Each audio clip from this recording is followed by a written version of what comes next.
Hello, welcome. I am Jet Aguilar from the Astronomical League of the Philippines, and I will be hosting today's webinar. Thank you so much for joining us for our ninth webinar, which is part of our Astronomy Experts Speaker Series of 2022. I am happy to see a lot of registrants attending, not only from the Philippines, but from other countries as well. For those who have been attending our past webinars, thank you again, and welcome back. Today, we are very fortunate to have another eminent amateur astronomer, Scott W. Roberts, who will talk about the power of stargazing. He will be discussing how commercial telescopes are made and the transformative and beneficial effect that they can have on people as they explore the night sky and begin to understand for themselves their connection with the cosmos. My fellow ALP member, Ms. Imelda Joson, will be doing the introductions for our esteemed speaker later. For those who were not able to register but would still want to watch this webinar, we are currently live streaming on Facebook at the Facebook page of the Philippine Astronomy Forum. Before we start, kindly allow me to explain some rules for this webinar to help us make this an enjoyable learning experience for everyone. Please listen and do your best to give your undivided attention to our speaker. There will be a short question and answer session at the end of the lecture. You may type in your questions under the Q&A tab found in your Zoom interface at any point during the presentation. We will do our best to read and answer your questions live after the lecture or via the Q&A tab. We would like to remind everyone that the contents presented in the webinar will remain as the individual property of the lecturer and the photographers in the presentation. We will also be distributing certificates of attendance via email to all registered attendees who will be present with us throughout the webinar. So please use the name you have written in your registration forms to help us facilitate this process. Enjoy the webinar and let us all have fun learning. Here's the program flow for today's webinar.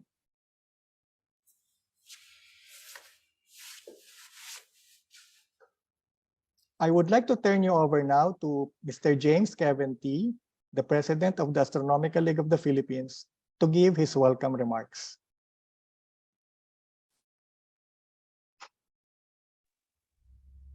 Hello, good evening to all our viewers in the Philippines, and good morning to our guests in the United States and Europe. My name is James Kevin T., current President of the Astronomical League of the Philippines. On behalf of the ALP, I would like to welcome all of you to our Astronomy Experts Speaker Series. This webinar is part of ALP's International Astronomy Education Outreach Program. Our goal is to bring renowned experts and scientists to the Filipino people and to the rest of the world. That is why this webinar is being offered free to the general public. I would like to take this opportunity to thank ALP members who have been instrumental in putting this program all together, especially Imelda Johnson, Edin Aguirre, Dr. Jet Aguilar, Jun Lau, Henrik Kolke, Andrew Einchan, and Peter Benedict Tubaniman. So this will be the 9th lecture in our speaker series. The first one was given by Professor Jay Pasakoff of William College, which was followed by Mr. Zolf Levey of the Science Telescope Science Institute. And the third one was by Joe Rayo, and followed by Mr. Eclipse himself, Fred Espanac.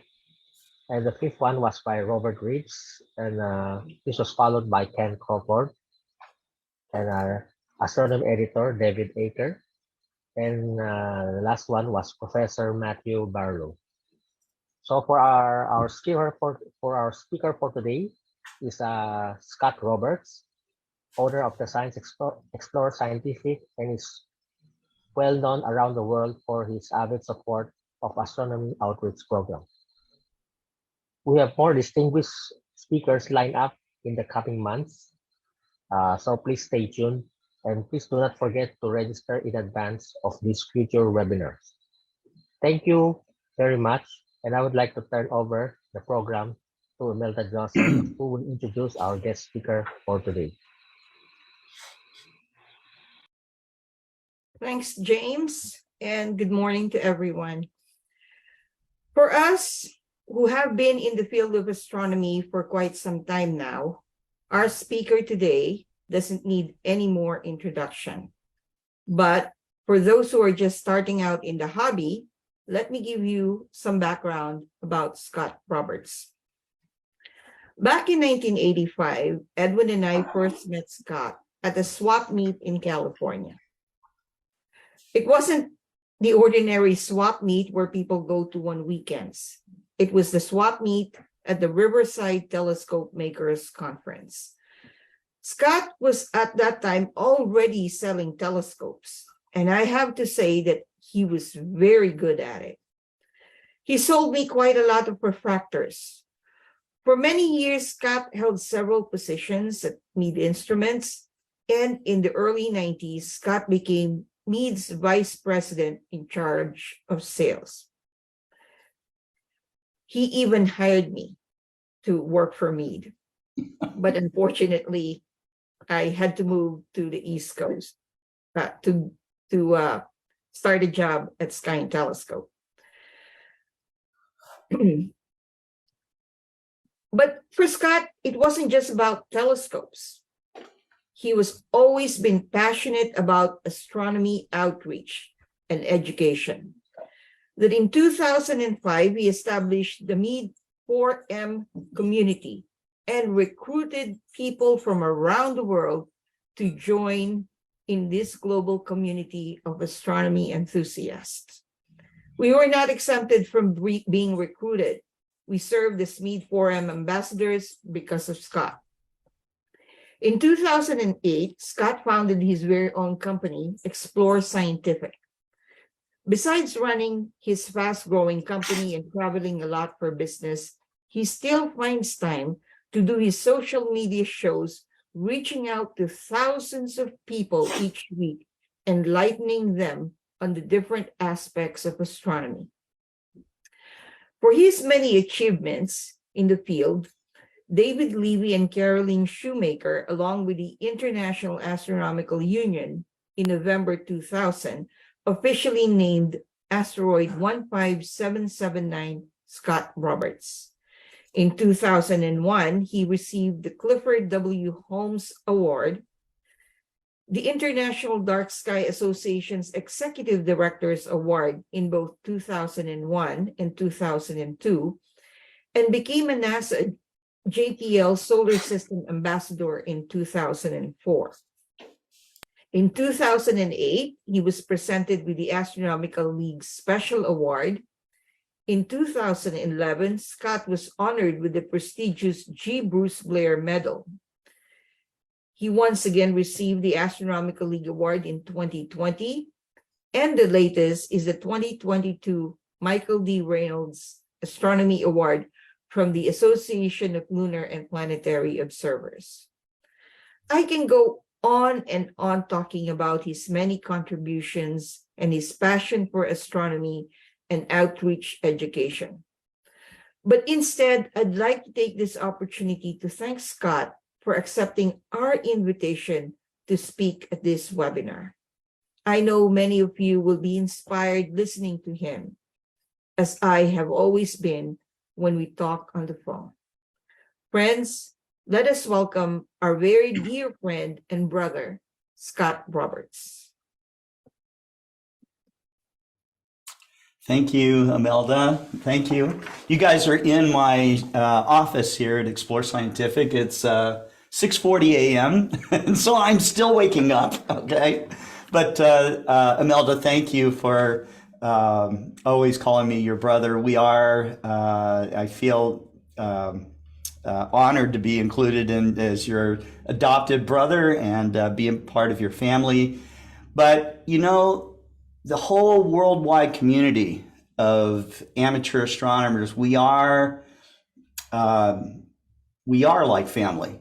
You'll find out, you know, if you're not already an amateur astronomer, if you're listening to this and you think, well, you know, this might be interesting to go stargazing, what you're about to find out is how amazing the community of amateur astronomers is. They are some of the most sharing, certainly some of the most knowledgeable people that you'll meet, but they will share all their information with you. They'll let you look through their telescopes. They'll show you how to become an expert astronomer yourself, and how to follow that passion of learning about yourself and your connection with the universe. Before we get started, I'm going to take you into our showroom. I did a little video in the showroom. And then I have a video of our polishing facility in Kunming, China, okay, where I walk you through the polishing process and coating process of some of our ED Appos. And then we're going to do a program that I call the Power of Stargazing. So here we go. You guys, if you have questions, this is not, I don't really can all this stuff. I don't, what you see right now is me talking to you. And, so I don't prepare a lot. So, and you'll get that here in a second, but here we go. Hello to all of you at the Astronomical League of the Philippines. I'm Scott Roberts. You're at the Explore Scientific showroom in Springdale, Arkansas. We have, I think, the largest showroom in the United States. You'll see that we've got a big line of Dobsonians behind me here, some other smaller telescopes, eyepieces in the back over here. We're going to be talking about manufacturing of optics for our ED Appos. So I'll take you over to Kunming, China, where we do this manufacturing, and talk a little bit about the QA processes that we go through. We make all kinds of other optics. We do sports optics, rifle scopes, binoculars, microscopes, and small telescopes. We're also the distributor in the United States anyways for the Unistellar telescope, the EV telescope, and the Vixen line of telescopes as well. So hope you enjoy it. Feel free to ask questions, and we'll go from there.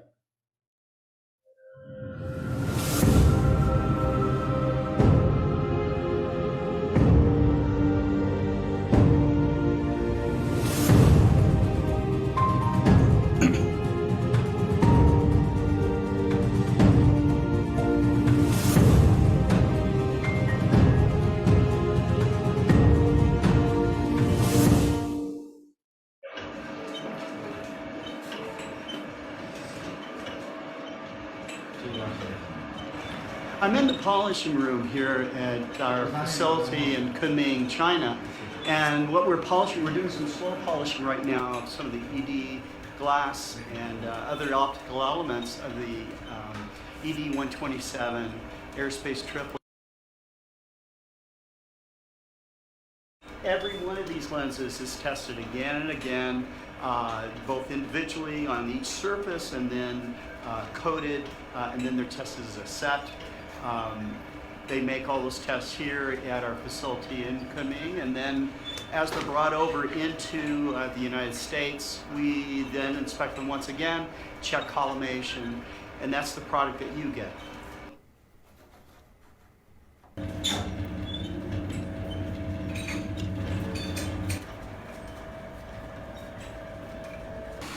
Explore Scientific's EMD coating, enhanced multi-layer deposition coatings, are done on machines like this.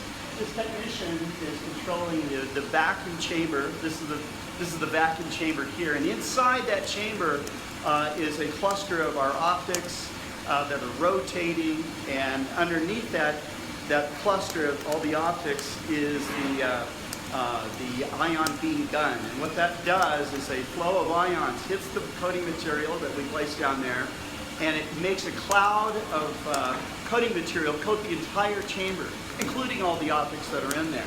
So the coating happens several times, and we get our multi-layer coating that way, and this is what gives the best light transmission through the optics.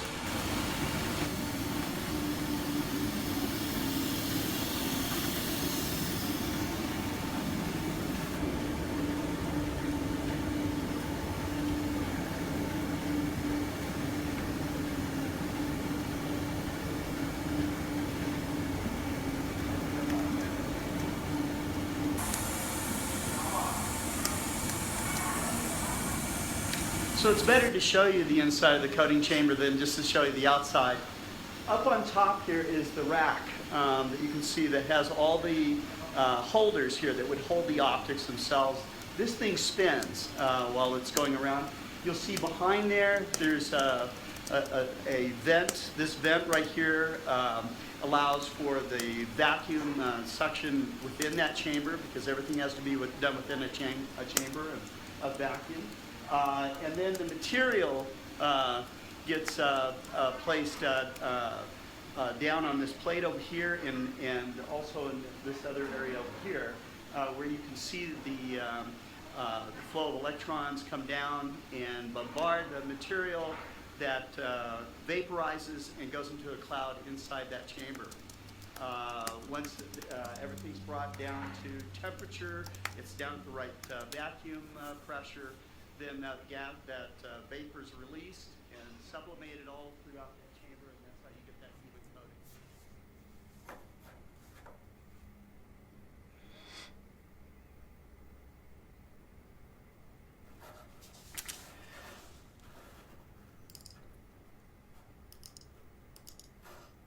Well, let me take off this echo here.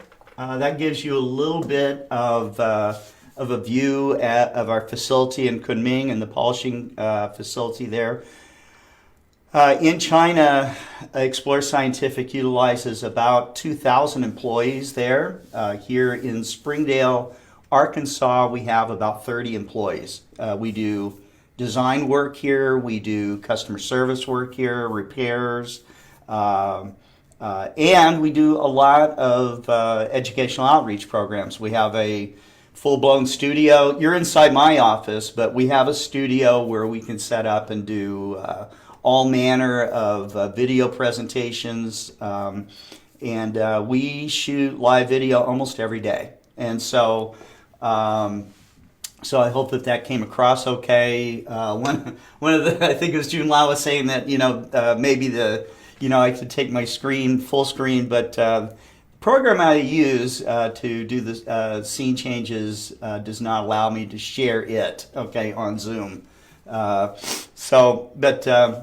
Anyways, I did want to, talk about being in the telescope industry. One of the things I can say is that, I did talk about the community of people and how amazing they are. But as an amateur astronomer, if you want, this is not like one day I hope I can do this. If you really want to, you can meet comet discoverers, you can meet astronauts, you can meet face-to-face some of the best scientists in the world in your field of astronomy. Many professional astronomers, professional scientists, they're amateurs as well, And they see that as a separate community from the professional community, because the amateur means love, right? And so amateur astronomy is that you love astronomy, and you love the night sky, and you love the work that you do and the sharing that you might do. I asked Imelda what separates the Astronomical League of the Philippines from other astronomy organizations in, what is the standout feature of your organization? And the standout feature of your organization is that you do a lot of public outreach for free to teach others about the sky. That gateway of learning about astronomy. If you've never used a telescope before and you're sharing a view of Saturn or the moon or some amazing comet or something, this is something that can make a transformative shift in somebody's life. And all of us that have been into this for a while know what I'm talking about, that is the basis of my program, The Power of Stargazing. I can talk about astronomy gear all day long. I can talk about cameras, which filter you should use, all these things. But that's just technique, That is just gear, The important part of what we do is we change people's lives. And that's why I'm not selling washing machines, It's why I'm not selling office supplies. I love what telescopes do for people. And and this is the reason why. So let me share my screen. That's like a common term people say on Zoom. Let me share my screen. Okay, well, here we go.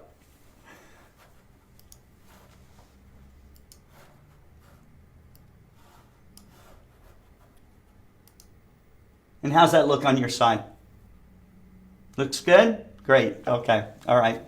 Well, first off, of course, I want to thank the Astronomical League of the Philippines and Edwin and Imelda for contacting me and arranging for me to do this talk. I do love to share my ideas about what stargazing is all about, and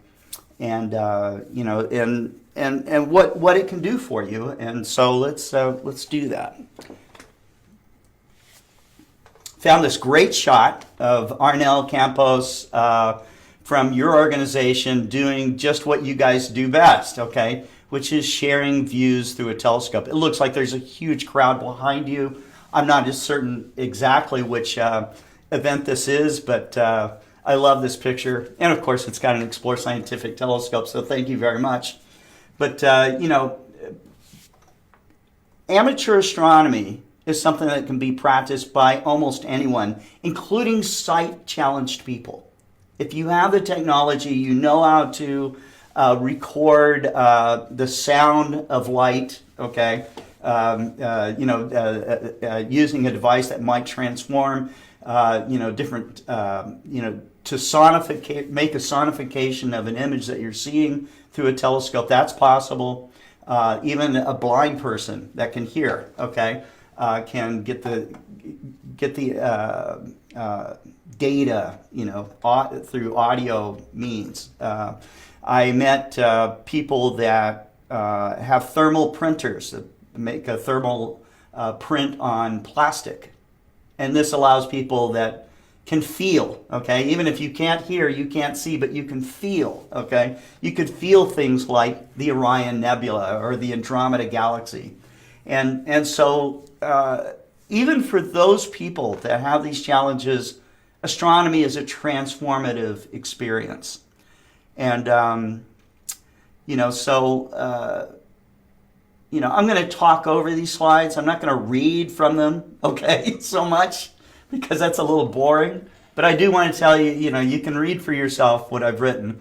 But, this relationship that we have with through our connection in astronomy really does help show people our relationship to the entire universe. And this is really important. And let me tell you why. This is I asked Dave Eicher from Astronomy Magazine why he felt that astronomy was important. I will read this. He said, gazing up at a dark night sky is great medicine for the soul. When we drink in the enormity of the universe, understanding our place in a huge cosmos, we receive the ultimate perspective on humanity. 100 billion galaxies, and we are just one star system inside of a single galaxy. Appreciating our ability to think, to untangle the universe and its mysteries, tells us about the amazing power of the human mind and the value of the experience life gives us. So I really want to thank Dave Eicher for that.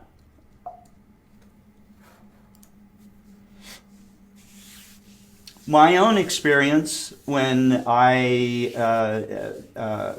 think back to some of my earliest memories, and I have a young memory. I can remember things that happened back to about 2 years old. And one of my very first memories is I'm playing with my toys on the kitchen floor, and my mother has the kitchen door open, and I'm looking through the screen. And I see a bright light through there. I don't know what this is, okay? But I can see the diffraction spike, and it's making like this beautiful cross-looking light through the screen. And and I asked my mom what it is, and she tells me it's a star. And so I can still remember that time. It left a pretty deep impression on me. later at about age 4 years old, I'm trying to put together what the sky is, what our universe is, and I come to my own opinion. Okay, my 4-year-old mind is thinking that we live inside of a bubble. Now, one side of the bubble is the sun, the other side of the bubble is the stars. Somehow clouds get in there, okay? And we're somehow spinning in this, okay? I didn't know it at the time, but this is a geocentric model of the universe. This was something, an idea that was held for over 1,500 years by humanity. And at that time, it was considered scientific fact. Everything revolved around the earth, okay? It's quite natural for humans to think everything revolves around us, okay? We do it at work. We do it in our social life. We don't stop to think of our connection with the universe at all times. We think about what's happening to us at all times, okay? As if somehow what's happening out there is separate from us. But this creates a problem. As we get older and we follow that mindset, we start to become disconnected because we're separating everything. We're putting this into that box over here. We're classifying things where we have, even in our friends, we say he's an associate. This is a good friend. This one is like a brother to me. Okay. When in fact, we all share so much material. Okay. DNA, thoughts, everything, and we are a connected society. You hear words like, the global economy and all of that, but it's just a clue as to what the reality is. But the more you separate, you start to get into a position where you start to worry. You start to get you fall into nervousness and anxiety and depression, and we know that these things are bad for you. Anxiety is, and stress is probably the number one killer. It is the basis of disease, and it prevents you from just falling into a state of satisfaction and happiness. Okay, but you are always nervous all the time. You're going to do, a lot of people turn to things like alcohol and drugs and all kinds of things to try to relieve the stress. And, and we think that our problems are so big. You can have a small financial problem and you think it's the biggest problem in the world, okay? When in fact, once you start understanding your place in the universe, you understand that your problems are almost insignificant, almost not there at all. I do talk a little bit about stress. Of course, I'm not a doctor, but it's well known that the depression and that can result from stress, can create all kinds of mental disorders. There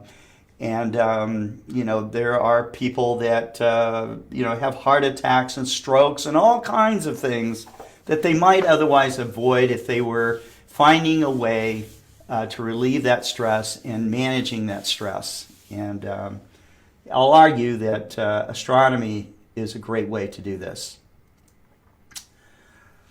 I love this shot. Most amateur astronomers know about this particular image. If you've never seen it before, it's called the pale blue dot. And this was shot by the Voyager spacecraft. As it was out to the outer parts of our solar system. And that pale blue dot, of course, is the Earth, which is about 2 or 3 pixels wide in this image. And it just shows our planet kind of lost in the vast expanse of space. Okay? Carl Sagan was the one who wanted to do this with the Voyager spacecraft. He tried to convince his colleagues, hey, let's turn the Voyager around.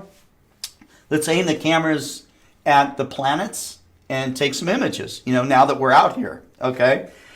There were a lot of arguments over that. There were a lot of scientists who saw no scientific value into photographing our planets or our own planet, okay, from that distance. There wasn't any great data that could be gleaned from that, or so they thought.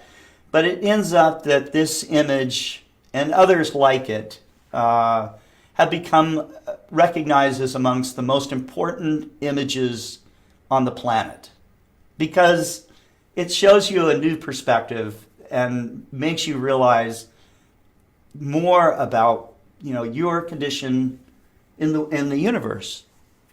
So here we are, and I think that looking at photos like this is very, very important.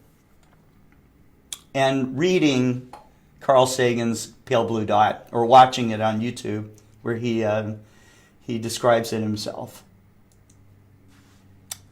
But let's think about some of the connections that we have.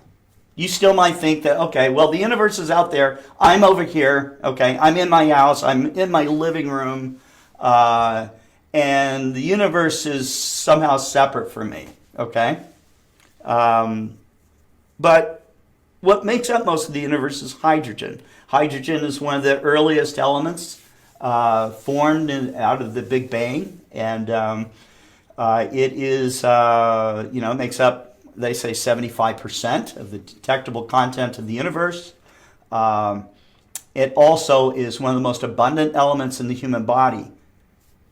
Hydrogen, these elements are not any different than the elements inside of stars or in galaxies or in cosmic clouds. They are the same, okay?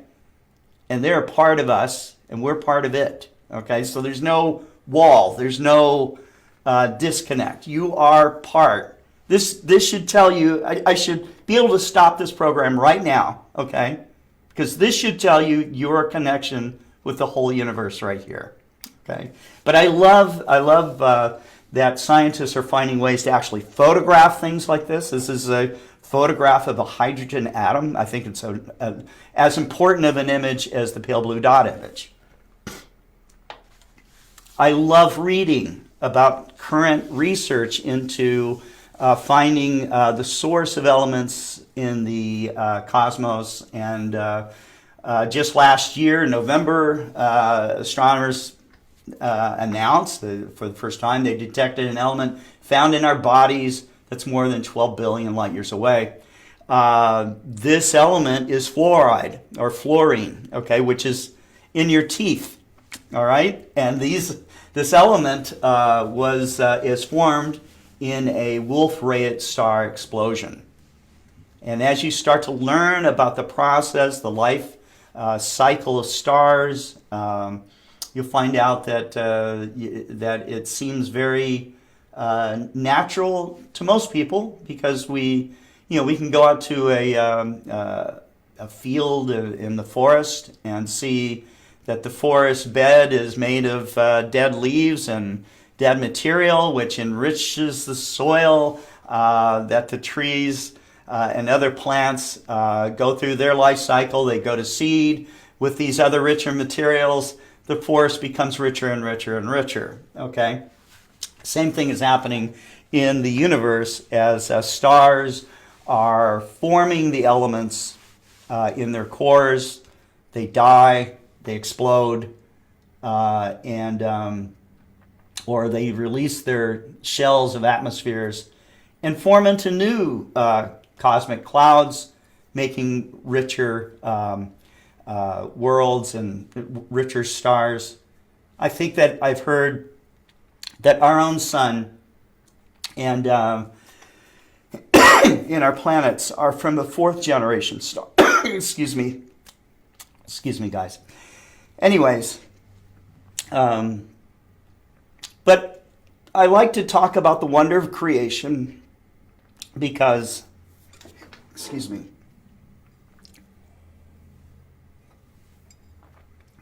a little tickle in my throat.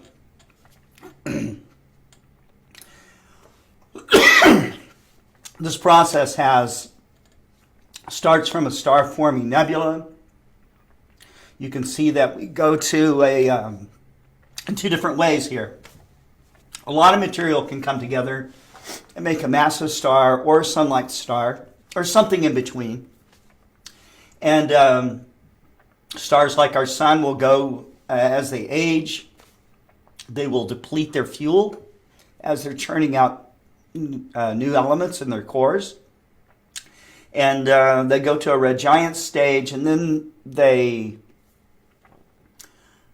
we'd say, more or less quietly die. Okay, it's still a very violent process, but they go to a planetary nebula stage.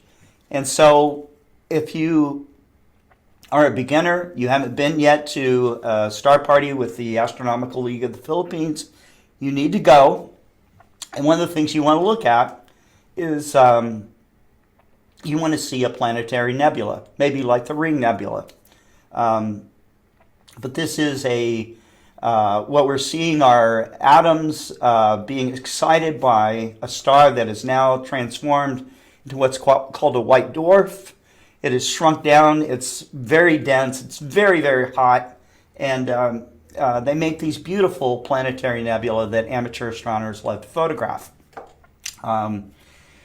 Once they age out, this material again goes into the universe and reforms again. Okay, this cycle happens again and again and again.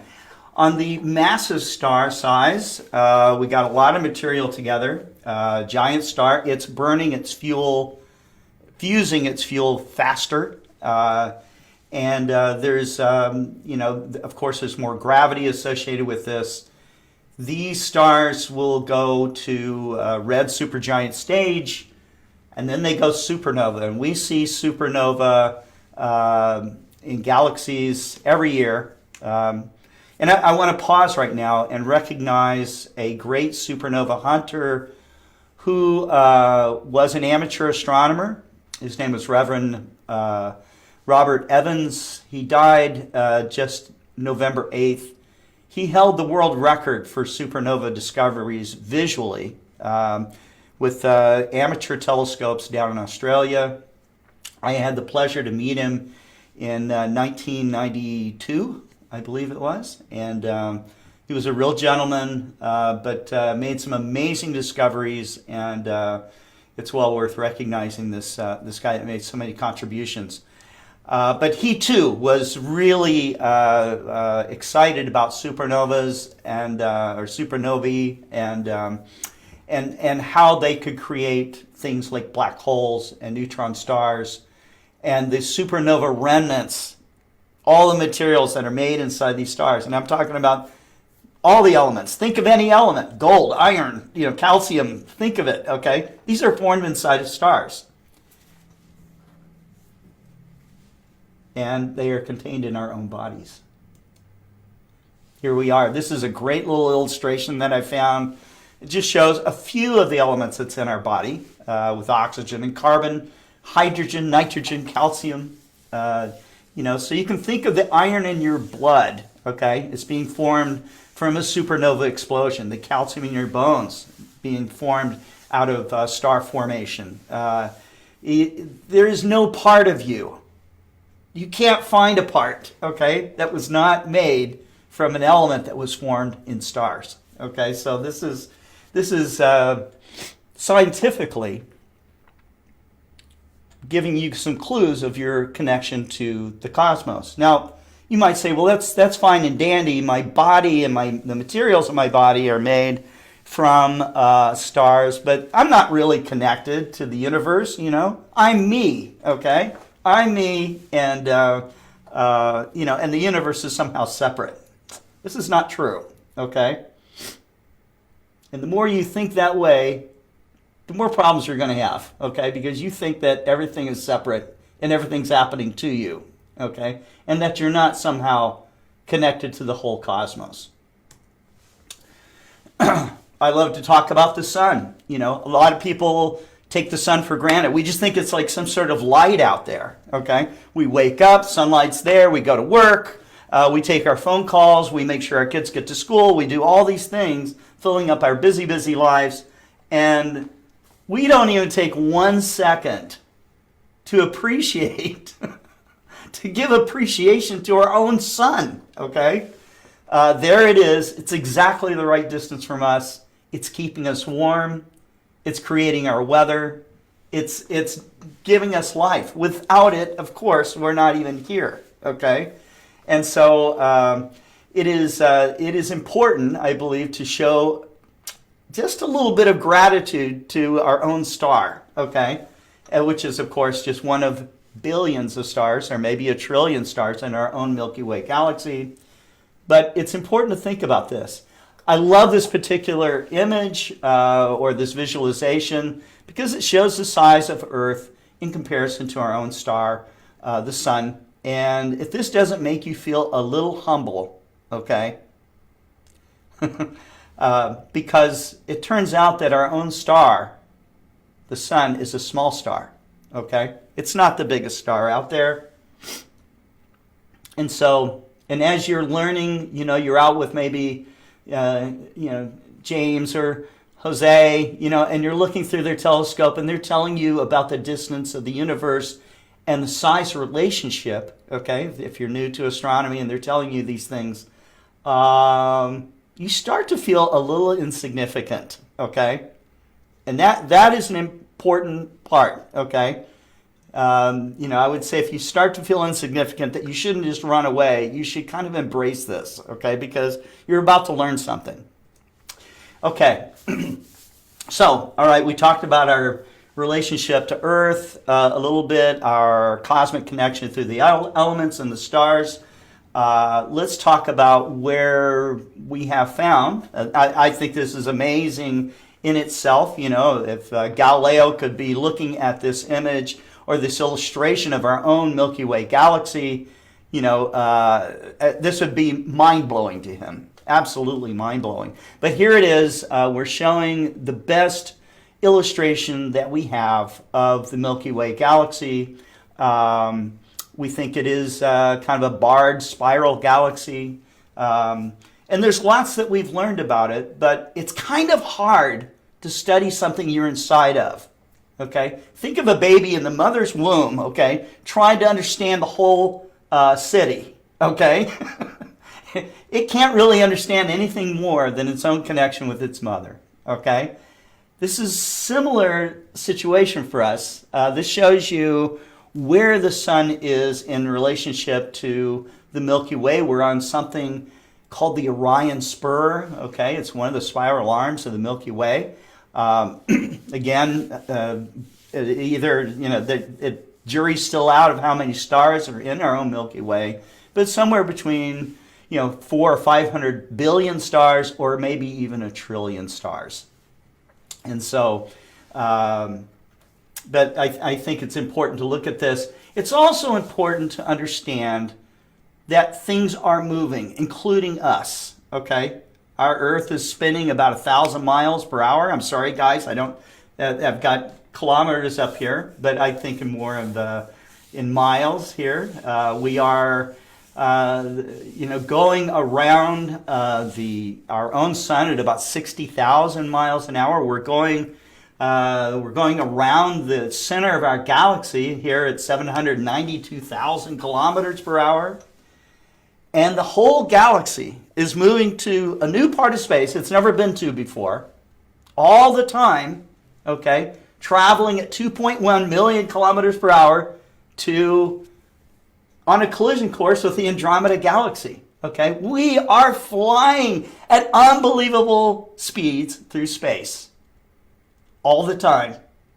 So the next time you go outside, you look up at the blue sky, okay, realize that you're hurtling through space. Okay, this is nothing static here. Okay, it is a miracle that you have the right gases on this planet to breathe without special apparatus, that you have the right gravity for our bodies to withstand, that we are the right distance from the sun.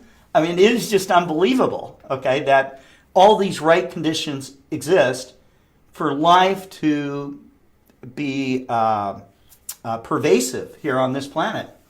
And it is pervasive. There are things that have happened in the past that could wipe out all life, but somehow life keeps coming back. So these are some bases here for the truth of your connection with the universe, okay? And it's worth spending time every day. Spend less time thinking about the little things, which are whatever problem that you think you have, okay? Start with what your most enormous problem is, okay? You just, whether it's you're sick, you've got, you lost a loved one, all these things that you think are huge, okay? They are important, but it's not as important as your understanding your connection with the whole cosmos. And that means everything, everyone. If everybody realized these things, we wouldn't have wars. That wouldn't happen. You wouldn't be in an argument, okay? Because you would understand that you're connected, okay? So these things will help you. I think that psychiatrists should contact their local astronomy clubs and send their most distraught and stressed out clients, okay, to go do some stargazing every night. Because you do start, the more time you spend with this, you do start this bonding process, okay? So at first you might feel, all of us have heard people looking through an eyepiece and looking at the rings of Saturn, and we tell them that Saturn is 800 and whatever million miles away, and that the rings would stretch from the moon to Earth. That's how big the rings are, okay? And people start to feel very insignificant. And then they look off into the Milky Way, and they see other nebula where stars are being formed, nurseries of stars. They see stars at the end of their life, or stars that have died, the remnants. And something starts to happen. They start to shift. This transformative shift that goes on. Edwin and I were talking about it last night, and he brought up the word enlightenment. I don't like to use that word too much. I am a student of Buddhism, if you haven't already been able to tell, okay? But and we do believe our connection with everything. And a word like enlightenment is thrown around a lot in Buddhism. But I think that amateur astronomers go through a process of enlightenment. I think that amateur astronomers, as they are gazing into an eyepiece or gazing even at an image, hit this kind of meditative state, okay? And it is good for us. We know that, if you're not into any of that stuff, you think that, these guys are all a bunch of crystal worshipers, I'm not religious, it is still good for you to meditate, okay? And this has been proven by doctors and scientists again and again.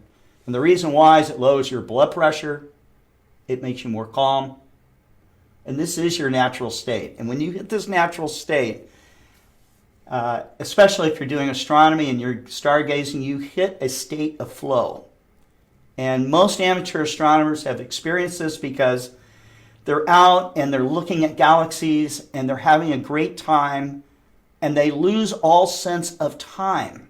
Suddenly the sun's coming up off on the horizon, and they realize they've been observing all night long. They have gone through this state of flow, and this state of flow is something that athletes try to hit, okay? Dancers, anyone trying to accomplish something where they have to imagine, their thing that they're going to do. And, the reaching flow is something that a lot of psychologists talk about, but amateur astronomers do it all the time if you're out there observing. And so you can get a feeling for interconnectedness, okay, by thinking logically through, your connection with the stars. We can not even think about the connection with the stars. You can think about your DNA, which is ancient, okay? Your DNA goes far beyond your parents and your grandparents and their parents and their grandparents. It goes on and on and on, okay?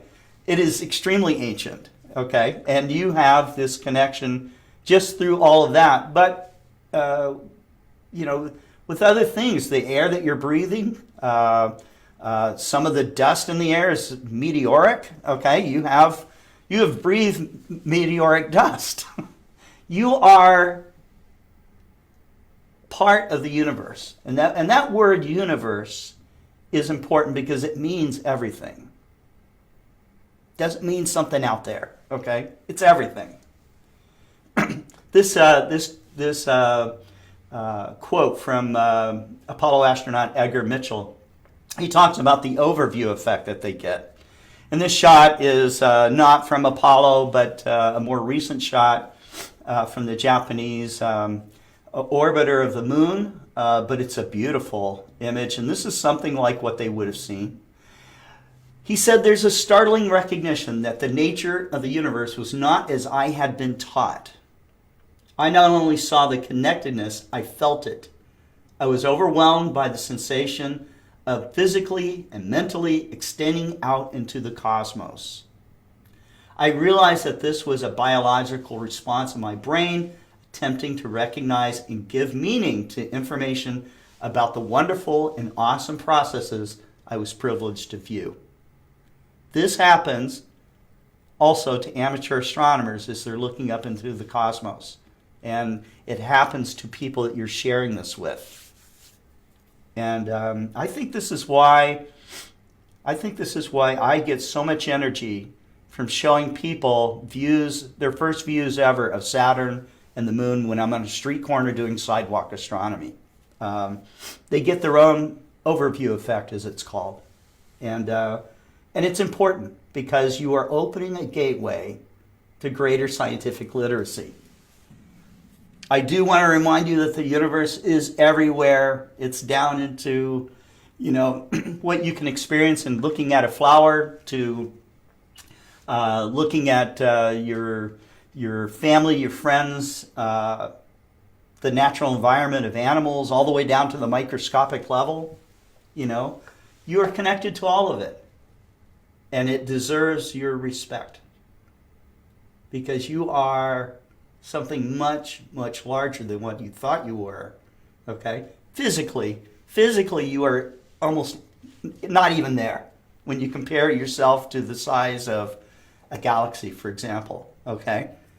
But your mind is as vast as the universe you can comprehend.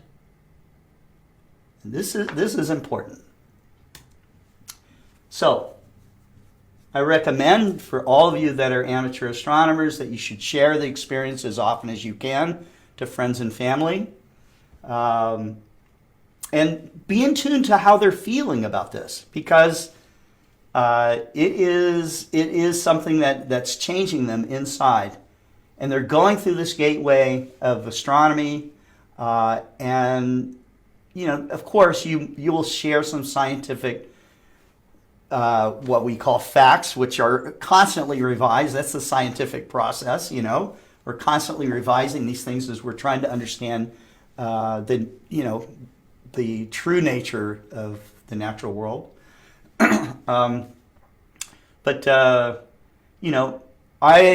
Almost every amateur astronomer that I know will tell me that when they have a great night under the stars, that it reduces their stress, it improves their mood, okay? And and this is not just me time. Okay, this is something that's important for you to do. This is taking care of yourself. You know, we have big problems in the world today. We always have. Humans have challenged things in so many different ways, but we have some big problems now. We are a really messy species, okay? There is no other animal that's as messy as the human species. And this is, you know, so I found this photo of this field of garbage, you know, with smokestacks polluting the air. You know, we're smarter than this. Okay, we don't have to do this. But, you know, because we think that somehow we're separate and that makes us greedy, okay, We'll think more about how we should make more money and lose less money. Well, one way to lose less money in the short term is just to throw your garbage outside, okay? Don't take care of it. Don't transform it. Don't try to turn it into energy. Don't try to make it help humanity, okay? Just throw it away. And that's what we've done. And so this is something that humans have to change. And a gateway for this, again, could be astronomy. It could be studying microscopy. It could be studying the universe through chemistry, or any other doorway that would lead you towards science, okay? And with a more scientific mind, you might think of these big challenges and start to come up with an idea. We do not know. We do not know where the next Einstein's coming from. We don't know if it's male, female. We don't know what country they're going to come from. So it is important that people have the freedom to explore this and to be exposed to this. And as amateur astronomers, you have a special role to introduce as many people as you can. Not everyone is going to become an astronomer. Not everyone is going to become a scientist, but they will make better choices. They might vote, okay, to support things that support science, okay? There's so many other ways that they can help. Just having a different attitude towards humanity and what we're supposed to be doing in this world can be brought about through stargazing. And that is the power of stargazing. These are other quotes. I mentioned that as an amateur astronomer that you can get a chance to meet some amazing people. This is Kip Thorne. Kip is a Nobel laureate. He was one of the inventors of the LIGO technology to measure gravity waves. This is him and me in Chile after observing an eclipse. Okay, he was just out there to enjoy that spectacle, and it was great to meet him. But he says that we're all born with a curiosity about the universe, and those people who don't have a curiosity don't have it because it's gotten beaten out of them in some way. And you can see this in people. They think the world is beating them down, okay, somehow. And it does not matter how old. We're always talking about getting young people involved in astronomy. Well, we also need to get the elderly involved in astronomy as well, because it will help them. All right? It helps them reframe their understanding of their place in the cosmos. And I love this too. I had the honor to meet Stephen Hawking briefly at Caltech, and standing 2 feet away from him, of course I've seen pictures like what you're seeing right now of Stephen Hawking, but I got to really see exactly how his disease had really debilitated him. And I've seen people pass away, and I was amazed at looking at him and going, wow, this guy is still alive. Not only is he still alive, but inside his mind, this guy is making major contributions to science. And, so his quote of remember to look up at the stars and now down at your feet, try to make sense of what you see and wonder about what makes the universe exist. Be curious. And however difficult life may seem, there's always something you can do and succeed at. It matters that you just don't give up. And when Stephen Hawking can only move his eyebrow and give a lecture about black holes, we all have so much ability to make a great contribution to humanity, and we need to refocus and reframe our position and what we're doing.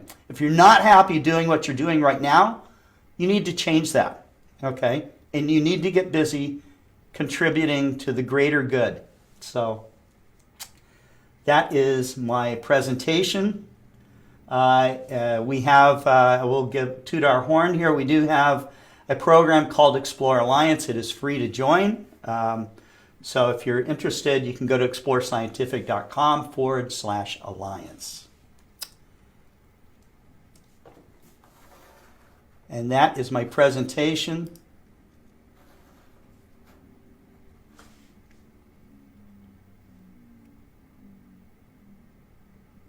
And thank you. So, thank you very much, Scott, for that very informative and I might say very inspiring lecture. This is the first time I heard someone, amateur astronomer, touch on neuroscience because I'm in the neurosciences field, so I love that. And yeah, and the references to Carl Sagan about the pale blue dot, and I think it's Carl Sagan who said that we are all made of star stuff. Yes, we are. Yes, we are. And that's just what that is. That is a very rough explanation. I think that the more in depth that people study this connection, we'll come up with better explanations of what's going on. But it is really amazing. Our ability to build the tools that we have. I think all of you probably have a telescope or have access to telescopes. That was an incredible invention, by the Dutch lens makers, and maybe even earlier. I was looking at a lens called I think it's called the Nimrod lens, and it predates the so-called invention of the telescope by about 2,000 years, something like that. And but lenses and optics really fascinate me because of what they can do. And, to have this transformation where you can look back out into the cosmos, billions of light years into space, okay? You can see, amateur astronomers can see the nearby quasars like 3C273, for example. That's 3.5 billion light years away. That light was formed inside of those stars 3.5 billion years ago. And they are the original photons. It's not like when you see a star or you see a galaxy that it's somehow a reflection or an artificial anything, okay? These are the original photons made in those stars that have been hurtling silently across space all that time. And when you look up into space with your telescope, that original photon's hitting your retina. That is another connection, okay? And so it is, some people take that, I've heard some very philosophical explanations of that, that as if you were somehow meant to see that star that was made just for you, that was formed inside of those stars. Descriptions like that. I love hearing that stuff. But it is, I always know when I'm with, especially beginning amateur astronomers, or just beginners, or people that I'm showing stars or planets, from the public, they'll stop and they'll say, Scott, can I ask you a stupid question? And when I hear that, I know, I know that they're making that transformative shift. They feel humble, okay, because they don't know what they want to ask exactly. They don't want to appear to be stupid, okay? But I would tell you, when someone tells you that, can I ask you a stupid question, they are now asking you an intelligent question, okay? They want to know things like, do you think that there's life elsewhere in the universe? Or, have you heard about this? Or have you heard about that? And then, they'll often a flood of questions will come, okay? And, so I always love to hear that, and I love to show people more. But the most important thing is that I love to get this message across that the problems that you think you have are almost not there. And in fact, it's us, ourselves, that make the problem more magnified, Thank because you. once you stop doing that, your problems pretty much disappear. Thank you for that connection. You're connecting life and astronomy and amateur astronomy for that matter. But I have to read now. I have to read now the questions in our. There are some Okay, questions here in our sure. Q&A. The first one is going right into business, no, because this is one of the things that the amateur astronomy community here in the Philippines lacks Yeah, is the accessibility to equipment. And the first question here is by Edgelat, one of our members, yeah. and another related question, and I'll read them together. Your Hmm. company markets Explore Scientific, Yeah. and I think also the Vixen telescope brand. Are you planning to have a distributor or dealer in the Philippines, an official store here in the Philippines? Explore Scientific is broken up basically into three sections. There is an Asia section, okay, which is based in China, with offices there and a sales team that's there. In the Americas, going from Canada down to the tip of South America is pretty much what we handle. And then there is the Europe office, which is based in Germany. In the United States, of course, we're happy to open up, or not just the United States, but in the Americas, anyone that wants to become a dealer can do so. They just have to start up, and in the Americas, all you have to have is a commercial website, and money to buy and resell telescopes. So that's all it's going to take. In the Philippines, I believe there have been telescope retailers. Yeah, we have one it for is Celestron. We have one for Celestron here. That one for Celestron. Well, Celestron doesn't own that dealership, and that dealership can probably sell anything that they want to, from other brands to meteorites to books on astronomy, so that's really up to them. The manufacturers rarely dictate what you can or cannot sell. Okay, so if they're not carrying Explore Scientific, they have not reached out to become a dealer, as far as I can tell. Okay, thank you. But if you'd like to be a dealer, you're asking the question. Maybe we will ask some of the attendees. Yeah. I encourage everybody to send you a become an message. entrepreneur and start their own business. I got to give a lecture on that. Thank you, Scott. I'd Yes. like to read another comment and question here again from our attendees. Yeah. To Scott, thank you for reminding us of enjoying the wonders of the universe while stargazing, especially when we were younger. How do we pull the younger generation out from their cell phones and tablets and social media and out into the skies? And do you have any advice we can give to parents to bring their children out to do stargazing? Let's take the advice of John Dobson, who popularized the Dobsonian telescope. Okay? Kids are naturally interested in astronomy and telescopes. If you've ever given a program for school children and you bring your big telescope or any telescope to the classroom, they are going to be instantly fascinated, okay?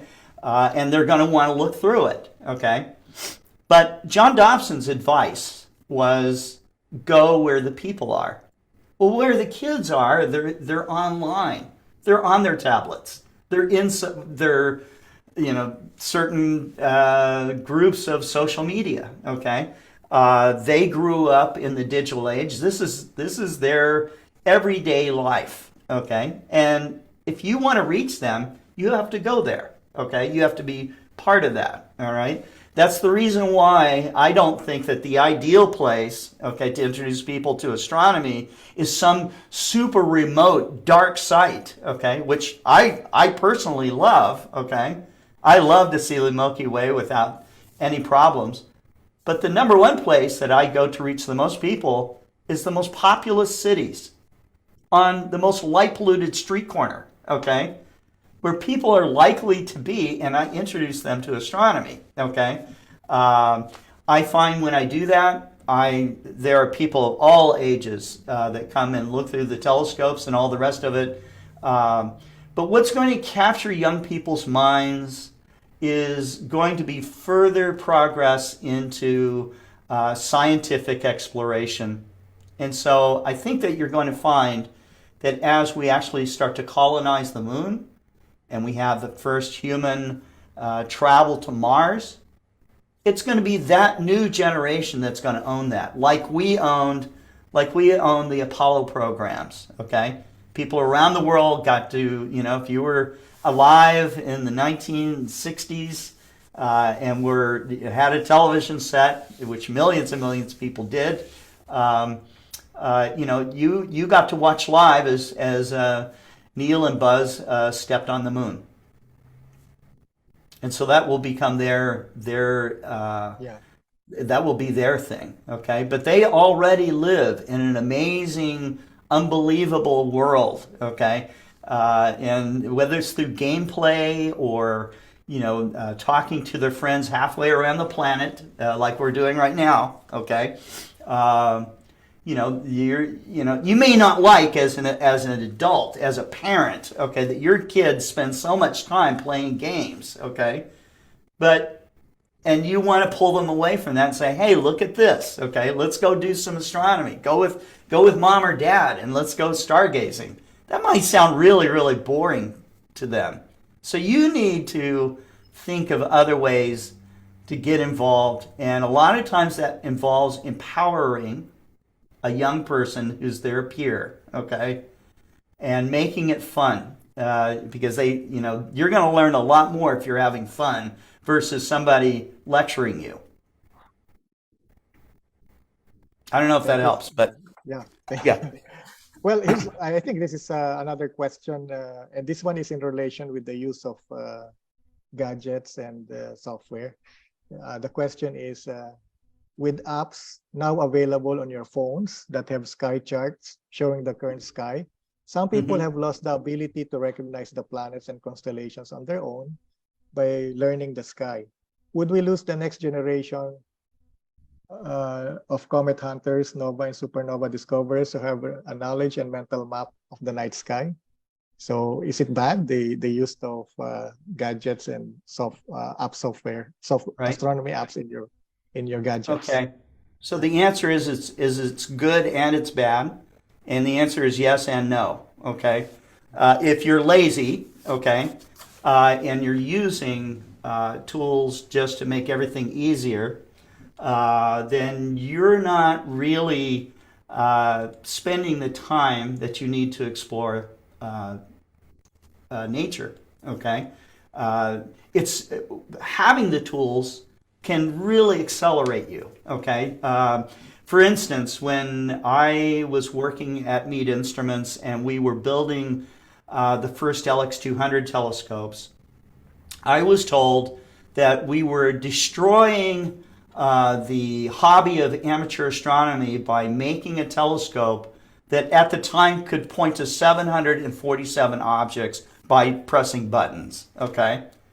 And that we were destroying it because people didn't learn from star maps and learn their way through the sky and saying, okay, this galaxy is between these three stars. If you just go to that star, and this star hopping and move down, you're going to find the galaxy, okay? Now, this is the way I learned astronomy, but I realized that out of years of observing, from memory, I could only find about 300 objects, okay? When I went to computerized astronomy, I could now expand that to thousands of objects, okay, and continue to learn about new stuff. But if you're using a computerized telescope just to look at M13 or M42 for the 500th time, okay, and you're not trying to study anything new about those objects, then you're being lazy. That's all I can tell you. Okay, you're not using all the power of the technology. Okay, and you are, that's the good and bad of it is how you use it.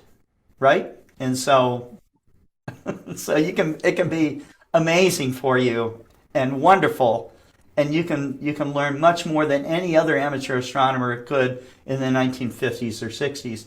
Even Robert Evans, who had a photographic memory of something like 800 galaxies, he had photographic memory. So he also had muscle memory. He didn't even look up at the sky. He could just grab his telescope, keep his eye on the eyepiece, and go through hundreds of galaxies a night, and from just memory of what they look like, understand that there's a new star, a supernova, okay, in that galaxy or not, okay? Not by checking books or pictures or references or anything. He didn't even look up at the sky. He could do this. But that's only 800, okay? If he'd used a computerized telescope, it could have been thousands of more objects. So, but he enjoyed the organic part of astronomy and doing this, and this was his connection to the cosmos, which was really the whole point for him. And it was amazing what he did. He was one of the best visual observers of all time, and he used his inherited gifts of having a photographic memory and having a muscle memory that would allow him to move a telescope without having to check setting circles or referring to star charts or anything. It was incredible. So these are just tools, and it's actually the use of it that matters, right? How you use it. That's right. So here's another question regarding this time light pollution. I was just wondering, what is your advice regarding the growing problem of light pollution for stargazing groups and individuals? Light pollution is like any pollution. Excuse me. I've got this tickle. Yeah. Okay. Light pollution is like any kind of pollution, but a lot of people, our big problem is that we think that somehow with more light, that we are somehow more secure. You're able to see into your backyard. You can hear a lot of people saying they're afraid of the dark. This is really bizarre, because to be afraid of something that is so good for you, okay, dark is good for you. You physically need darkness, okay, a certain period of every day. Some plants require it to go through the whole life cycle. I know that humans need it because the less dark time that you have, this also adds to a stress factor, okay? And there are many, many people who leave on their computers all night long or their televisions all night long. This is how they sleep. They're listening to this in the background. There's this light that's going on around them. Scientists have discovered that blue light in particular is really harmful, okay?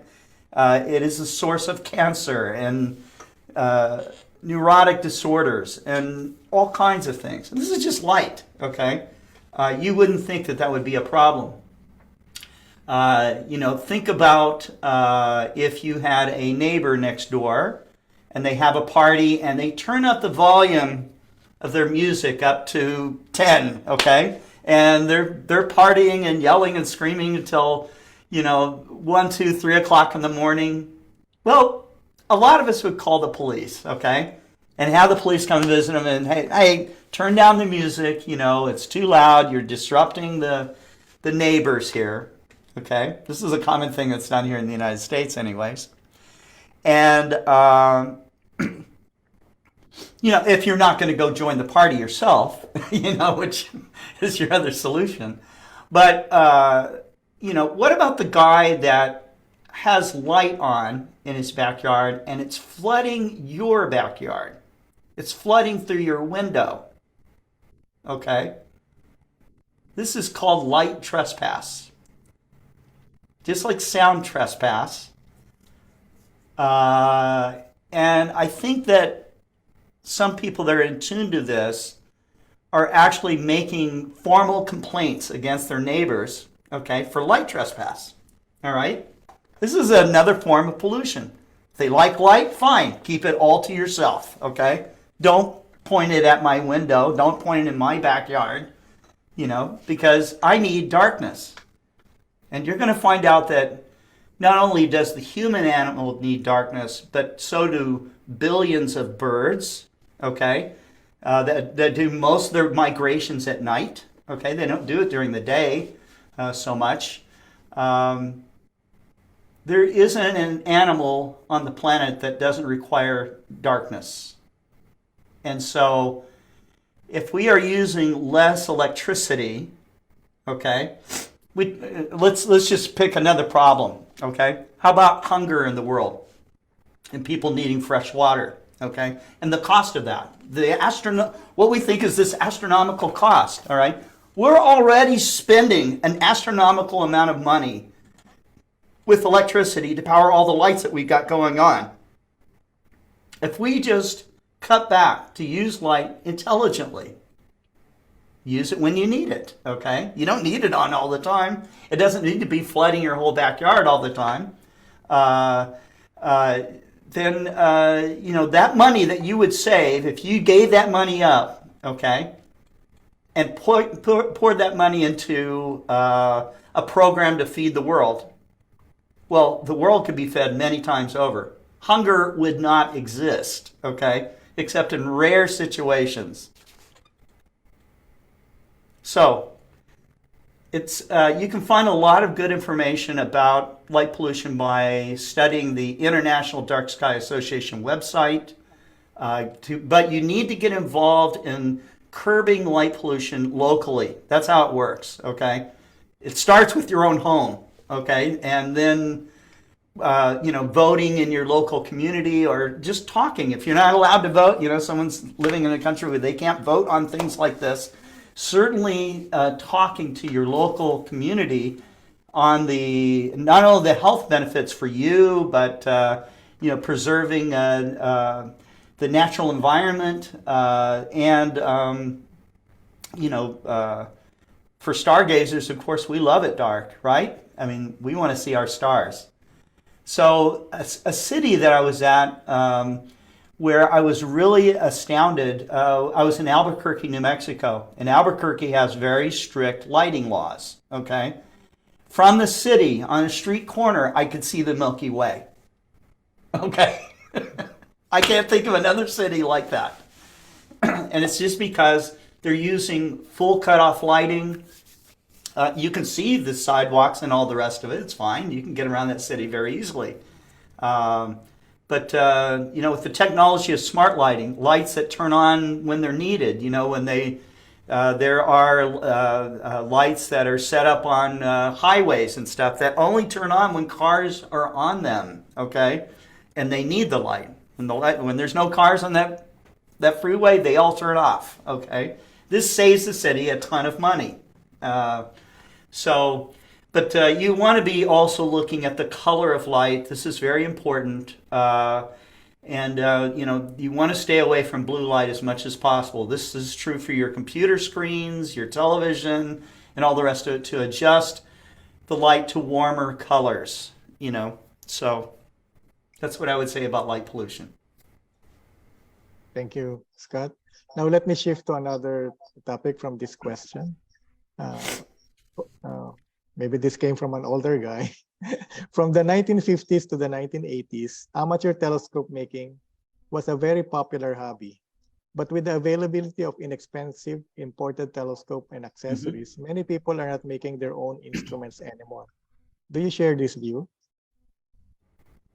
So well, I'm a telescope AT maker myself, so we design telescopes and make them. All telescopes are made by hand. There is not a automated telescope manufacturer in the world, okay? If you love making telescopes, I would suggest that you continue making them. Maybe you make them and offer them for sale yourself. Making any kind of instrument, whether it's a microscope or a telescope or your own radio or anything like that, I think is a wonderful, very rewarding experience. I know in the 50s and 60s that a lot of people did this.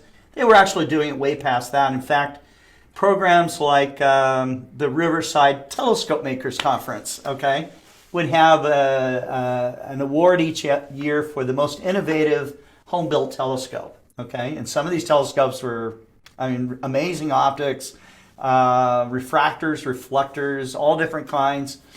Some of them computerized and robotic. I think it's all amazing. I still see some of that stuff being made, but I think what you're seeing more is that there are many more people involved in amateur astronomy than ever before.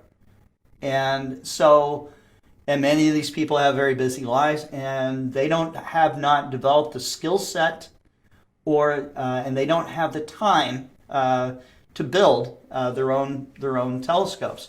It was done in the 50s and 60s because there were not very many manufacturers at that time of telescopes.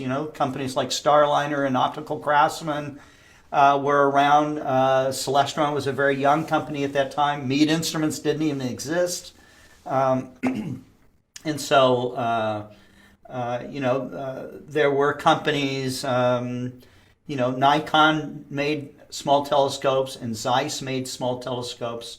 And Pentax I don't think they had yet, maybe they did, started making small telescopes, small refractors. These were expensive, okay? To buy a telescope was very expensive at that time. And it was expensive for the manufacturers too, because they were not making many, many thousands of them. A company like Explore Scientific today, if I counted up all the telescopes that we sell of every size, since we started in 2008, we have sold millions of telescopes, okay? All built by hand, and we have telescopes from a small 50 millimeter telescope that you might find at a department store. In fact, I keep my small telescope from Kmart. This is from 1970, okay? It still has the product tag on it, all right? It still works. It has a terrible tripod and yoke mount on it, and the finder scope is not even adjustable. But this telescope got me my first views of the moon and Jupiter and Saturn as a child, and I keep it on my desk because a lot of people think that, well, people should not even buy telescopes like that, okay, because it turns them off to astronomy. I would argue that it turns on a lot of people onto astronomy and gets you started to do more. But this is only if you have that inclination, okay? I did. I had that inclination. It's not the gear that makes the astronomer. These things are just tools. They're hammers, pliers, screwdrivers, okay, to explore the universe. And Galileo, with the telescope actually smaller than this one, the aperture, he had closed down the aperture of his lenses so he could get better images. But his telescope, with only, 30, 40 magnification, he changed the world, okay, with his observations and sharing the data that he had. And, he's still celebrated to this very day. His optics would have been considered by any amateur astronomer today buying a toy telescope, the cheapest that you can possibly find, okay, was better than Galileo's telescope. So it's how you use that tool. And if you're making it yourself, I think that's great. But this is not what makes an astronomer. It's what's going on up here, and your willingness to open up and explore and learn. And so if you have to build it yourself, great, go build it yourself. Do it. The materials are still out there. You can still buy mirror blanks. You can still buy all the polishing compounds. It's all there, okay? But we have a condition today where you can go and buy it off the shelf pretty easily through many, many different venues. And And I think that's great because it's turning on more and more people to astronomy. Thank you, Scott. I myself got started into a hobby because of the easy availability of these commercial telescopes. But I do Right. remember, yeah, Edwin and Imelda telling us about how they used to illuminize their own mirrors during those days. Yes, I mean it's wonderful to do, and Yeah. I've been through every bit of that process as a manufacturer. Yes, Scott, can I comment on one thing? Sure. Before I forget, Scott mentioned Starliner. And Yeah. I wanted to let you guys know that there is one very historic equipment that Starliner used to own, and that is in the Philippines now. Oh, is The it vac- really? Yes, the vacuum coating machine. We bought it Oh, from wow. Starliner. Yep, and Bob Goff, Edwin, and I Mhm. worked on it, and we bought it with the Manila Observatory. So now, and then when we moved here, the Manila Observatory bought our share. So the actual vacuum coating machine that Starliner used before is in the Mhm. Philippines. That's great. That's great. The stuff doesn't wear out if you take care of it. So, and that's true of telescopes too. And I think that for anybody listening out there that goes, gosh, I'd really like to get into amateur astronomy. I want my own telescope. Well, consider buying a used telescope, maybe even a broken one that you fix, okay? Because the optics don't wear out, all right? And astronomical telescopes are built for one purpose, and that is to observe the stars. And I think that any telescope that gets built by anybody, by any manufacturer or any individual that doesn't fulfill its purpose of looking at the stars, I think that's a shame. It's sad, It's sad when you see telescopes that have never observed the stars, and this happens sometimes, actually a lot, in the telescope manufacturing world, where you sell, a mass market company, pick one, Kmart was one of them. Okay, they're now out of business, but Kmart sold millions of telescopes over the years. And but they also returned back to the manufacturer many telescopes that never saw the light of any star. Okay, and when I worked at Mead Instruments, we were getting back merchandise that didn't sell from Halley's Comet, and telescopes that just no one ever got to look through, and I that actually made me sad. Because I was going, wow, all the energy that went into making this telescope and no one got to enjoy it. So And it's Scott, important also, that scopes get used. yeah, Scott, I also wanted to comment with what you say, which is really good. How do you attract the younger generation?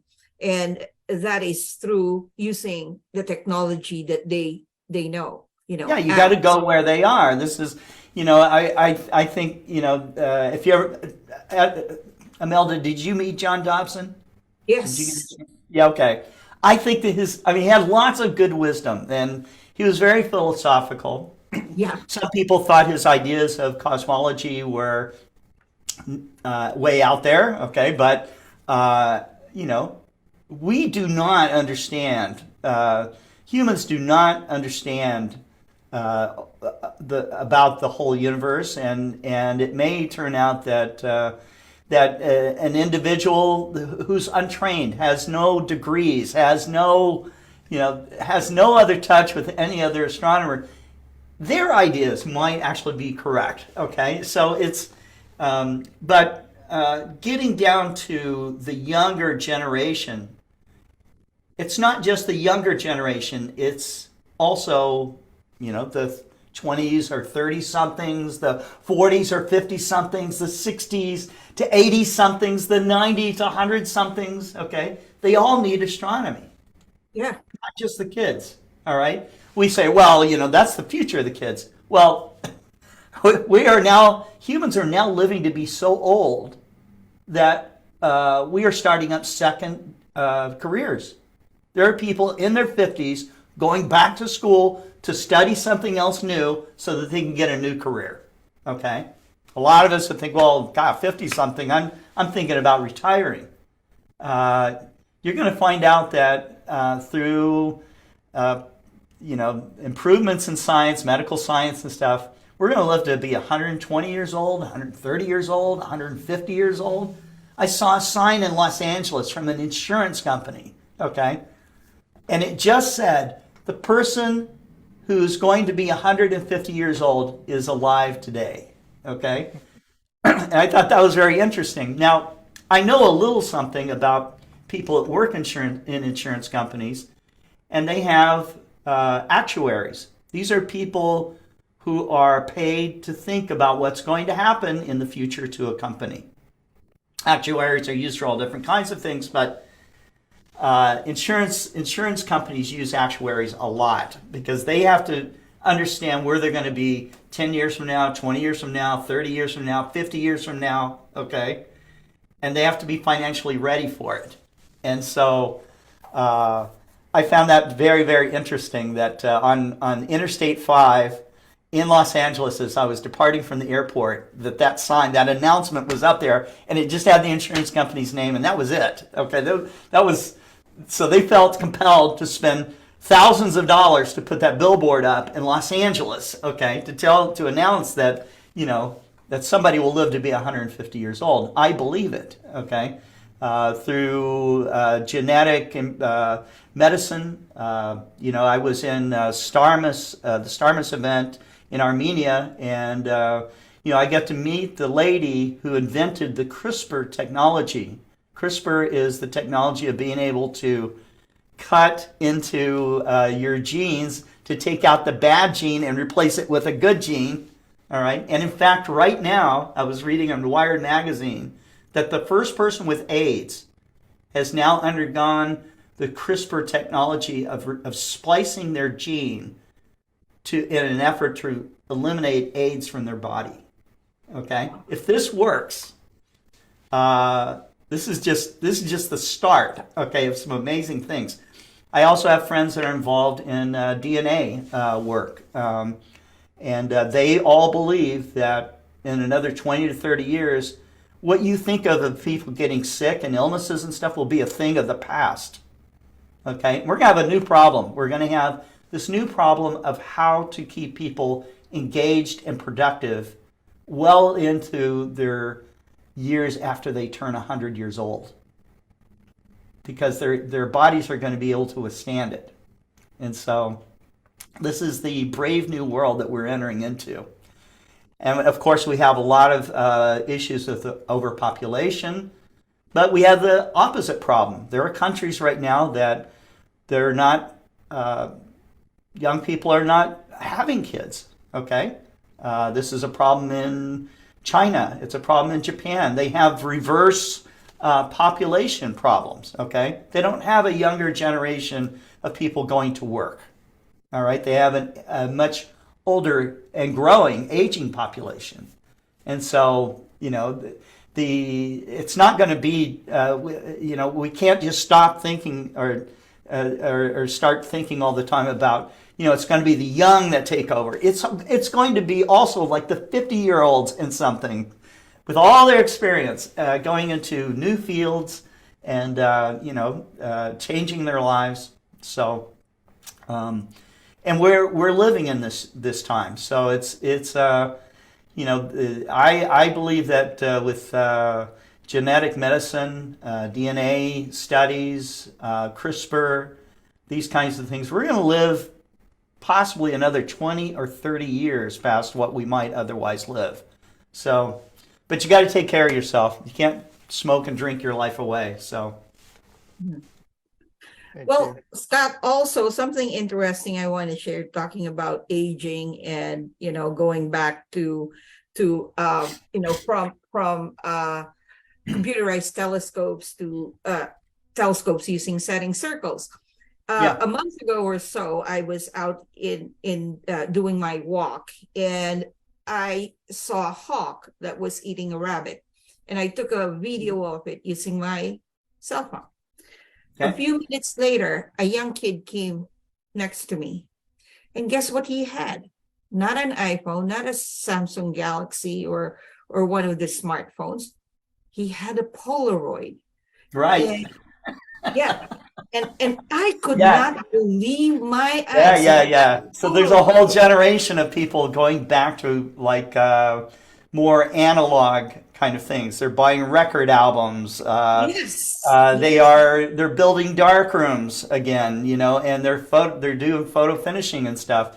But when photo yes, finishing was at its height, okay, I was a photo finisher, okay, yeah, at its height in maybe like the early 90s, something like that, before Eastman Kodak had started having problems because they didn't embrace digital technology as much as they should have. Um, you know, you had a company, Eastman Kodak, that basically invented CCD technology, okay? But you had a board of directors that said, no, we're a film company and we're going to make film, okay? And didn't realize that the whole world is changing to embrace digital imaging. yeah. As bad as expensive as it was, okay, it kept improving at a rate that film could not keep up with. And but this craft and the skill of doing things with your hands, you know, whether it's a Polaroid, okay, that's kind of cool. Polaroid is kind of an amazing technology in itself because it spit out, it did all the developing right in front of your eyes. You know, you didn't have to do much, okay? It took the photograph automatically, you know? But Scott, film, as you said, Mhm. is great. And now, just this past week, Edwin brought out our film cameras, and I go like, "What are you doing with that? You know, we can't Yeah, even that use old it." stuff. Yeah, it's old stuff. And he Yeah, said, "Did you know that there are a lot of people now, the younger kids, going back to film because that's they right. were not born, they were born in the digital age, but they're now Yeah, they want discovering, to do things with their hands. I yeah, know. they're I discovering know. this new technology to them, well, which is old technology, film. And so there's a I see it resurgence. almost as a form of rebellion by youth, okay? Yeah. Rebelling against what everybody else is doing, you know, in the digital world. I would embrace that too. When I was in my 18, 19, 20 years old, I embraced a much older uh, analog version of photography and actually learned how to make my own developing chemistry and learn how to make an emulsion. Okay. Uh, and I had friends that were making daguerreotypes Mm. and wet collodion plates and stuff like that. And this is ancient photographic technology, but they love the idea that they were doing the process to make it themselves. You know, amateur astronomy has its equivalent with people that make grind their own mirrors. You know, illuminize their own optics. You know, make their own equatorial mounts. And if you're into computers, you know, there's it's very much alive right now. Amateur coders that develop their own apps and their own computer systems and all the rest of it. So you know the what's called the make community, okay, of making your own stuff is actually quite alive. All right, it may not be what you thought it was all about, you know, in your youth, but it is still there, and it's bigger than it ever was. So being a telescope maker, Scott, Hmm. most of the telescopes that are made now have no setting circles. So what No. if you get this younger generation of amateur astronomers who knows how to use computer telescope, but then decides, hey, you know what? I wanna try what people were doing before using star charts and Yep. write ascensions and declinations using setting I think circles. it will happen. I think it will happen. They'll make their own stuff to begin with, and then there'll be some cottage industry of you know, a guy working in his garage as a part-time job, okay, making equatorial mounts. this is our, right now there are probably 100 or more people working at home making stuff that they sell online, or they sell at star parties, or they give it away or whatever. But using setting circles was an incredibly technology cutting, I mean, just bleeding edge stuff, okay, when it was invented. And I am sure that there were astronomers that said, oh, this newfangled German equatorial mount, okay, built by that crazy guy Fraunhofer, okay, this will never catch on. He's destroying astronomy, okay? While they're using ropes to lift their telescopes that can only move that much across the sky, It's always been that way. Okay. Thank you, Imelda. I think we have to end the Q&A. It's getting late here. Oh, late there, yeah. Yeah, all good things have to come to an end. Thank you so much, Scott. Thanks. But, Jose, thank you. Thanks to all of you. Before we end, allow me to present to you Thank our you very much. certificate of appreciation for your talk. I This appreciate certificate that. of appreciation from the Astronomical League of the Philippines is presented to Scott W. Roberts for his invaluable insights, experience, and expertise shared with the participants of the webinar entitled The Power of Stargazing, held as part of the ALP Astronomy Expert Speaker Series of 2022, given this 12th day of November 2022, signed by James Kevin T., ALP President, and Jose Francisco Aguilar, Vice President. Thank you Very so nice. much again, Very kind. Scott. But before we end, we have to take our customary group picture. Okay. James, can you do it? And Scott, do you want to invite them for a continuation of our talk in case they want to attend? Scott, can you hear me? Sure. Do you want to invite Peter? them for the in case they want to listen to our conversation in your show? Well, sure. We Okay. do.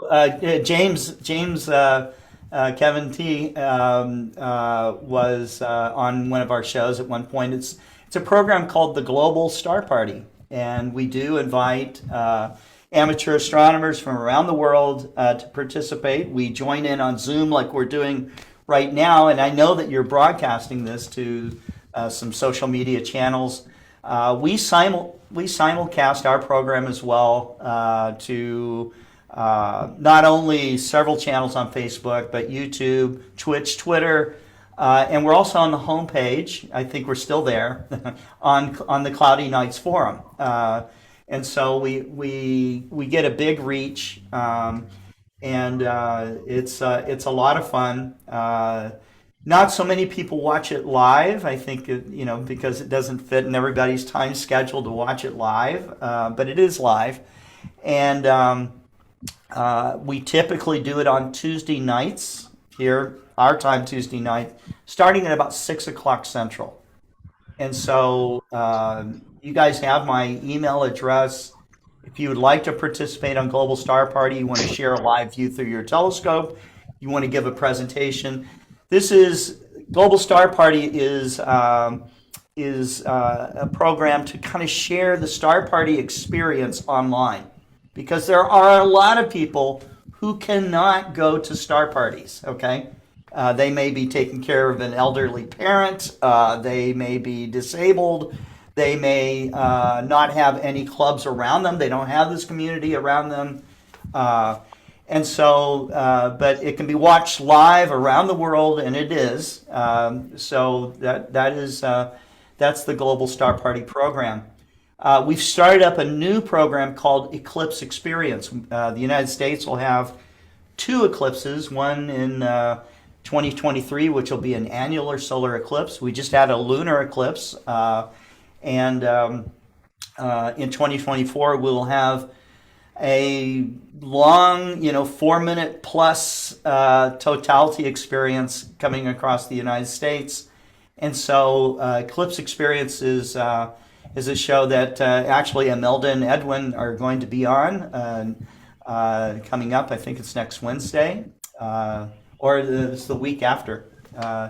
Anyways, we'll make an announcement on social media about that. But if you have your own Eclipse Experience stories you'd like to share, okay, whether that involves images that you took or a program that you organized, okay, which is also very, very important. The organization of mass events like that is extremely important.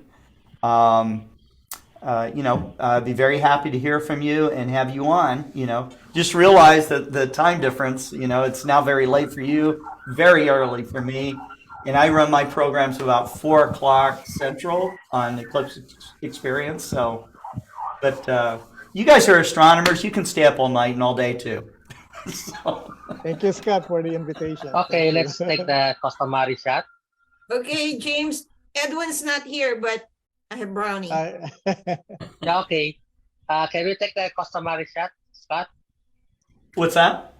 The picture, take the picture. I will take our customary picture. Group picture. We'll take our group Okay, picture. let's do it. Picture. How do we do this? Okay. You get Screen. a little closer. Can you little come closer to the screen? Yeah, that's better. Okay. Yes. All right. I'll One, be the liberty. two. Three. Okay, Peter. Okay. Okay. 3, 2, 1. Okay. Hold on. All right, let's see it. Brownie, One more. Okay. One more. One more. Okay. Somebody call One. Brownie. 3, 2, 1. Brownie. Okay. That's Okay. Thank you. get out. Thank you. Yeah. All right. Are we good? All good. She's Yep. posing. Okay, I'm good. Oh, posing. Okay. There. One Oh, more. one more. One One more. more. One more. Call her, Brownie. call One her. more. The cat is posing. Brownie. Oh. Here, 1, 2. here, Brownie. here, baby girl, baby girl. Look, Brownie. There. One, two. Okay. One more. One, Okay. 2, 3. Okay, Okay, thank you. got it. All right. okay, Right, great. guys. Great. Thank you, Scott, for Take care. Thank you. being one of our very good sleepers. Oh, thank you. Yeah, I hope to one day get to the Philippines and visit you guys. So that would be great. Yes. Oh, yes. We will, Remember, we you will have take care a of forward you. to beautiful it. family, Scott. I would love it. I would love it. All Thank right. you very much, Scott. Thank you. Thank you Take very care. much. Take care, you Everyone, guys. thanks, Thank you Scott. again. Really you. appreciate this, Scott. Thanks. Bye-bye. Thank you. Thanks, Bye-bye. Scott. Bye-bye. Bye, Scott. Bye. And to Let me everybody. continue. Yeah. Before we conclude today's webinar, I would like to thank all our attendees for joining us. Well, we will be sending your certificate of attendance for today's webinar by email to all registrants who were able to join us today. As mentioned earlier, this is the 9th webinar in our ALP Astronomy Expert Speaker Series of 2022. And James had already discussed our previous speakers. And Scott is now our 9th speaker. So we are so grateful to all our webinar speakers who very generously gave their precious time to share their knowledge and expertise to the world of amateur astronomical community, and we can never thank you enough. Our past webinars have all been recorded and could all be viewed at our ALP YouTube official channel as shown here.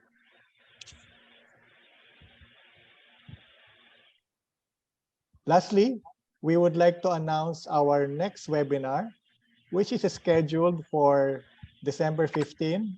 It's a Saturday, 8:30 p.m. Philippine Standard Time, or 7:30 a.m. Eastern Standard Time. Christmas is just around the corner, and we have a very timely topic for this holiday season, Star of Bethlehem, to be given by Father Chris Corbali, a Jesuit priest from the Vatican Observatory Research Group in Tucson, Arizona. For more than 2,000 years, historians theologians and scientists have debated about the Star of Bethlehem, the celestial phenomenon that helped guide the three wise men to the birthplace of the infant Jesus Christ. Was it a miracle, a fable, or a scientific reality? Father Corbali will try to shed some light on this gospel mystery from the perspective of modern astronomy, as well as from probing ancient wisdom. We will be posting the registration link for this free webinar at the webpage of the Astronomical League of the Philippines. This is a free webinar, just like all our past webinars. So please register once we post the link at our ALP webpage and Facebook page. So once again, thank you everyone for attending. Take care, all of you, and clear skies always. And I would like the panelists, I will send you the link for our post-webinar meeting. Thank you very much. Thanks, everyone. Goodbye. Thank you. Bye. Bye-bye. Thank you, everyone. Take Bye-bye. care. Thank you, everyone.